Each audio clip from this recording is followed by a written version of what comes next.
All right, it's time to deglaze these cylinders. I'm going to use a ball hone for this. As far as the size of the hone goes, they say you should buy the exact same size as the bore. So if your bores are 2.625, you want to buy a 2.625 inch ball hone. You don't want to get a larger one and think, oh, that'll be better because it'll be apply more pressure or whatever. These are intentionally built just a little bit oversized. So the size of this tool matches this bore. But when you put it to the top, you can see it's just slightly larger all the way around. Well, that's how they're supposed to work. So I'm going to put a little bit of oil on this. This shouldn't take a whole lot, just maybe 30, 40 seconds, and you're done. I've got the drill on low speed. I'm going to go up and down as evenly as I can for 30 or 40 seconds. And that should sufficiently deglaze the cylinder and also put some crosshatch back into the walls. All right, the tool is oiled up. Let's give it a try.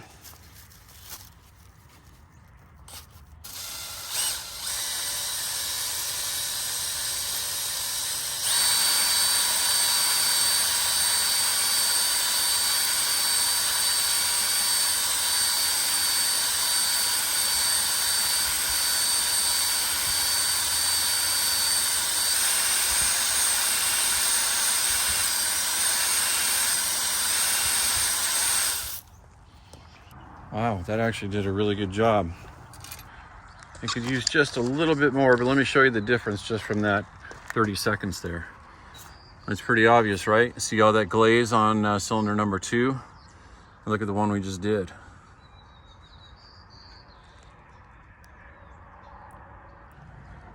So I'm gonna do this one again. I'm just gonna get it about an inch lower in the bore, and then we'll be done. We'll move on to 2, 3, and 4.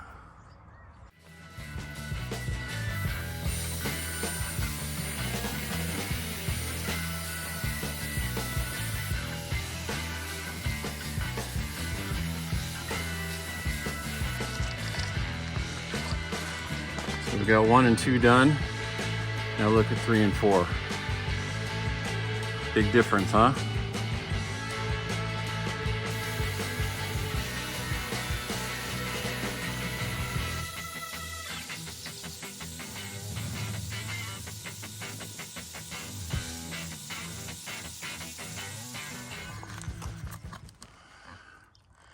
All right, glaze is gone. And we've even got a little bit of a crosshatch going on there. So I'm going to be reusing all 4 pistons and all 4 connecting rods. So in the meantime, I'm going to put all of these in the ultrasonic cleaner and just get them nice and clean before we begin the reassembly. I've almost regretted getting such a large ultrasonic cleaner. Most of the stuff I use doesn't take up, hardly any of the space in here, and it seems like it's a little bit overkill. But when it comes to things like this, I'm happy I did get the larger one because all of these might fit.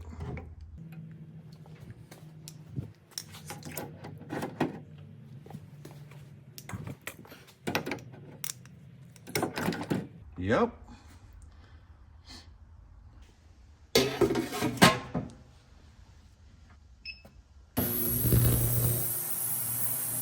Here's the pistons and rods out of the ultrasonic cleaner.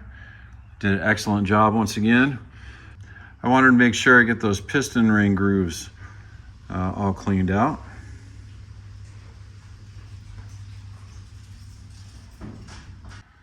All right, let me show you the rings.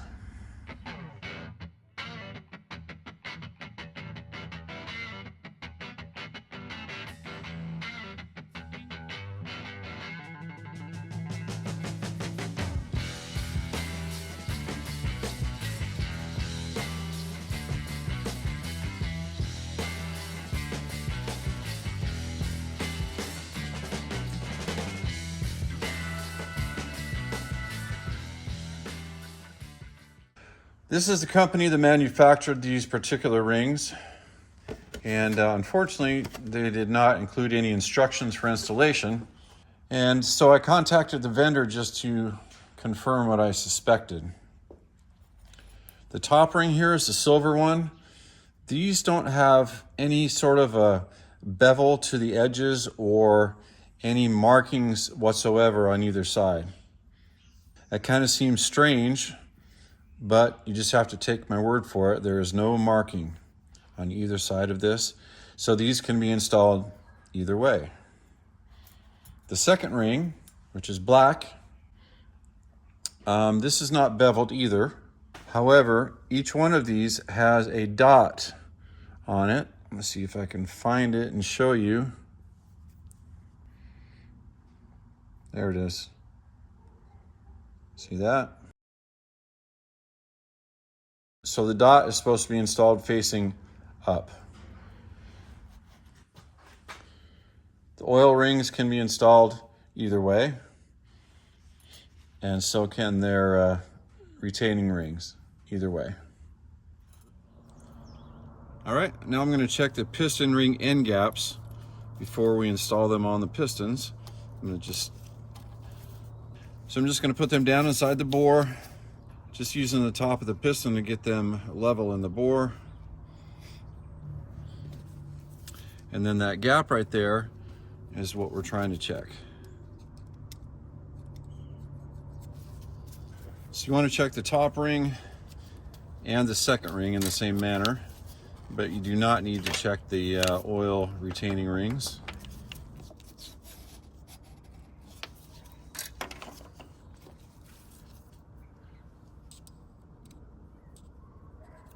And the service manual says the end gap should be between 7 and 17 thousandths on both. Mine on all 4 cylinders are about 21 thousandths. So mine are about 4 thousandths over spec.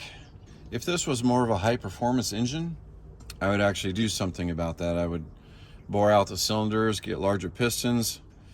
But this is a Farmall Cub. This is low RPM, relatively low compression. And I think 4 thousandths over is going to be just fine. And this is not me just coming up with this opinion either on my own. I actually talked with a Farmall Cub expert mechanic. He said the same thing. So it's just not worth it.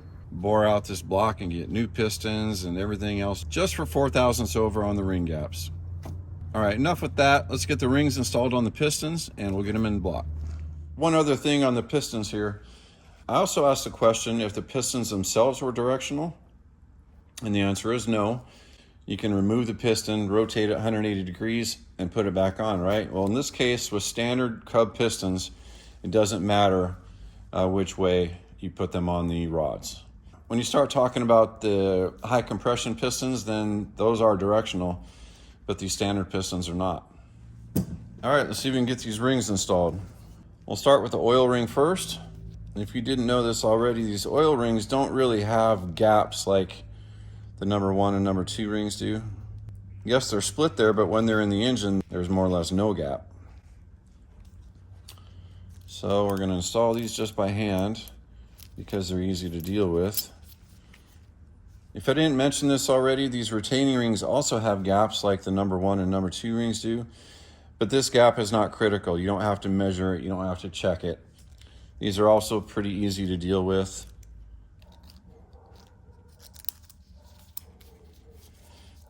That one went on top, so we'll put the other one on the bottom.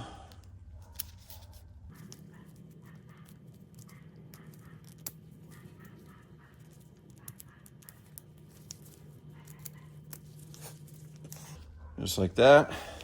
And I'm also going to align the retaining rings just so they're not, you know, the gaps aren't in the same exact spot. So right now they're about an inch apart. I'm just going to make them a little bit farther apart than that.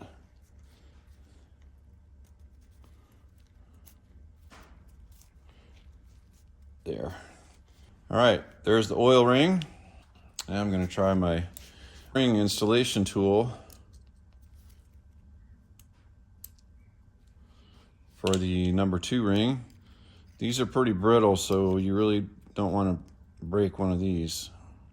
I also almost forgot that these second rings are directional, so we got to look for that little dot and make sure that's facing up. There it is. All right, so this goes up.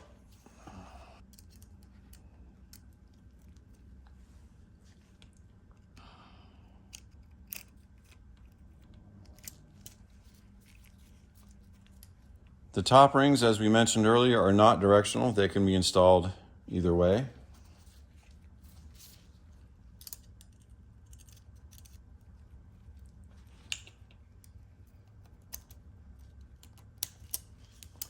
It's kind of a handy little tool. All right, we're also going to set these gaps 180 degrees apart from each other. So one's there, and then we'll make the top ring over there. All right, that one's done. So I guess I'll put the other three on speed mode, and then we'll go from there.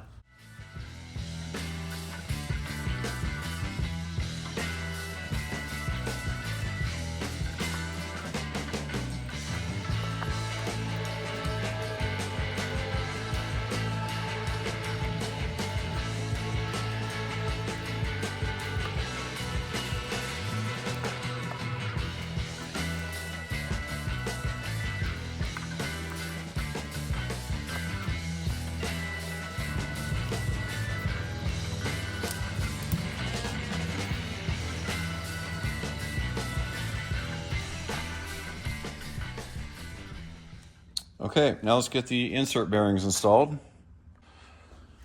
The rod journals on the crankshaft were 1.4985 diameter, and standard spec on that is 1.498 to 1.499. So mine was right in the middle of specs, so that's good. So I was able to buy standard insert bearings. It is critical that you measure your rod journals on the crankshaft accurately to make sure you get the right replacement parts here. So we'll start with number one. You can tell the rod has a little indent, and the bearings also have a little offset part, and they fit right in there. Same with the rod caps. There's a little indent there, and you line up the little tab on the bearing with that and just snap it in. All right, I'm gonna go over to the tractor and clean out the bores one more time, make sure there's no remaining dust from the honing job or anything else. Make sure everything's perfectly clean, and then we'll drop these in. I guess I can get the compressor on here just to show you how that works real quick. This is a ring compressor. So the idea is it goes over the top of the piston, squeezes the rings all the way in, and that way you can actually get the piston inside the cylinder. We're going to leave a little bit of room on the bottom.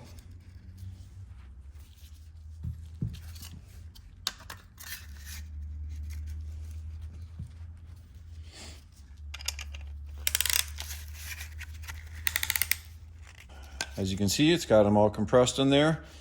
So we'll be able to drop this into the cylinder now, and then we'll remove the sleeve once the piston is all the way in. All right, I'm going to put a little bit of oil on the cylinder walls.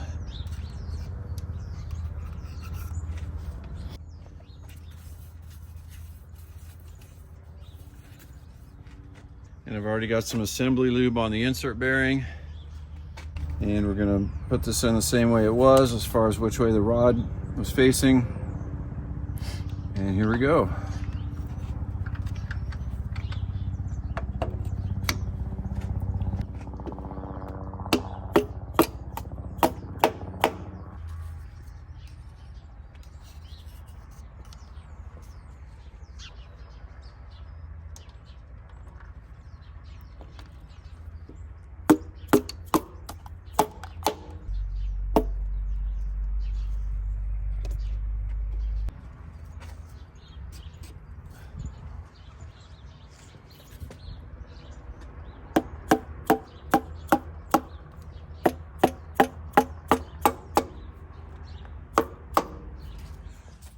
All right, I've got number 1 and 4 installed. Got the rod caps on and torqued to 16 foot-pounds.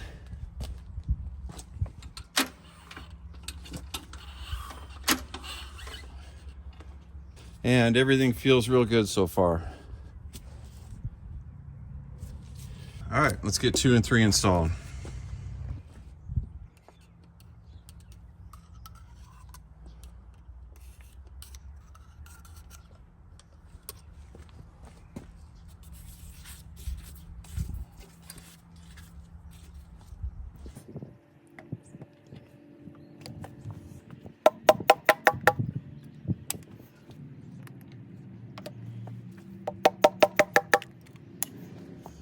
All right, I've got 2 and 3 installed. Rod caps are on, torque to 16 foot-pounds.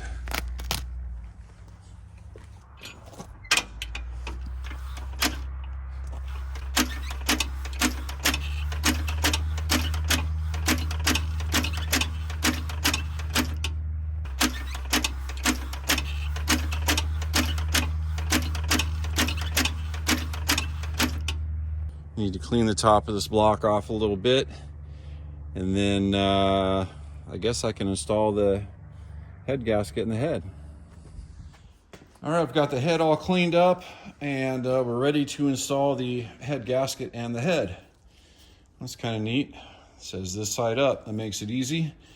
But you can also tell, because the little lips here around the chambers also face up. If you turn it over, you can see there's no lips. So that's another easy way to tell. I'm going to spray this with some copper coat, and we'll get it installed. I like to do one thin coat, wait about 5 or 10 minutes, come back and do another thin coat, and then install it. Okay, this side up.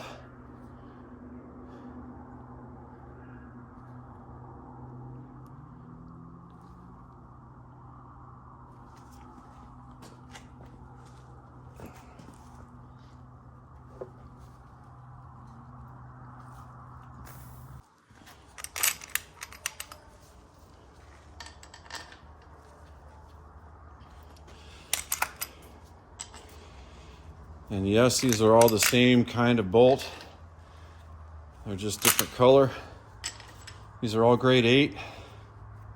And both the gray and the gold have some kind of a coating on them to prevent rust.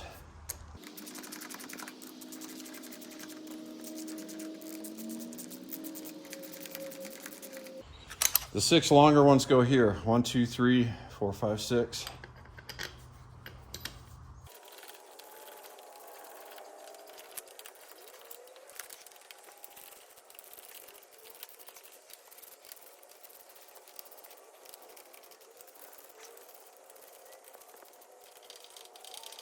All right, I think I have to move the generator a little bit for this last one.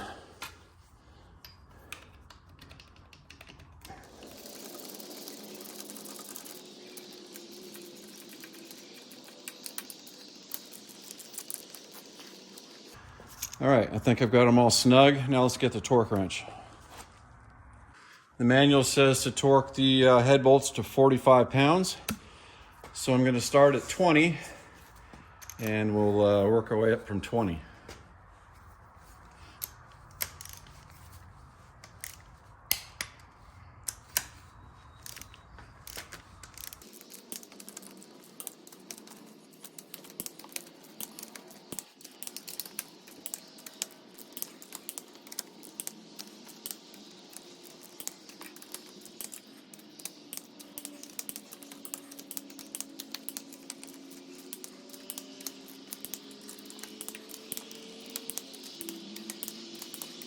I'm going to move it up to 30 now.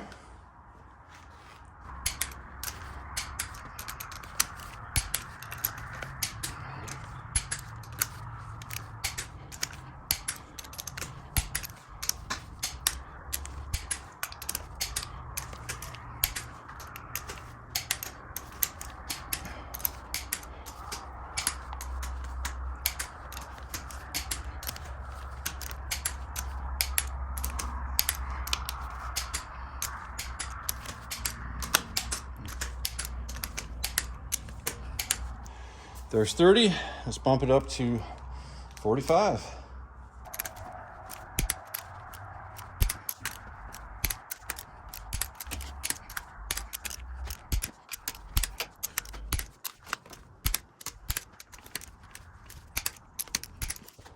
That's 45 on all the head bolts. I'm going to go over them one more time just to make sure I didn't miss anything.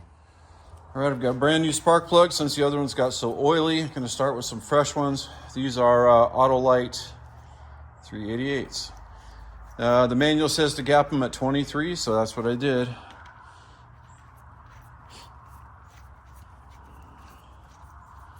I'm just going to put these in dry, no anti-seize or anything like that this time. You also notice that I didn't put any anti-seize or any sort of sealant on the head bolts. I've never found it necessary to do that. In my opinion, it also throws off your torque values when you're trying to get these torqued to a certain number and you've got sealant on the threads. That sort of changes the way the wrench acts just a little bit. I almost never torque spark plugs, but since I had the wrench in my hand, I'm going to go ahead and do it this time. Manual says to torque them at 30.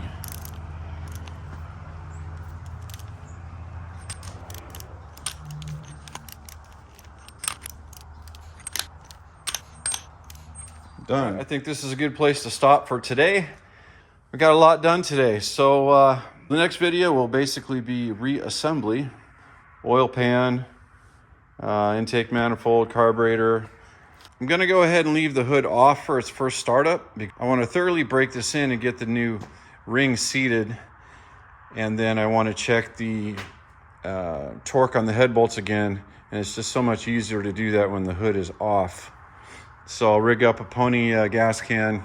We'll run it like that for its first start and break-in period. And then when that's all done, we'll change the oil and put the hood back on and wrap this project up.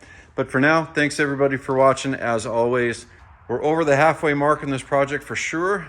I hope to see you on part 4. Take care, everybody.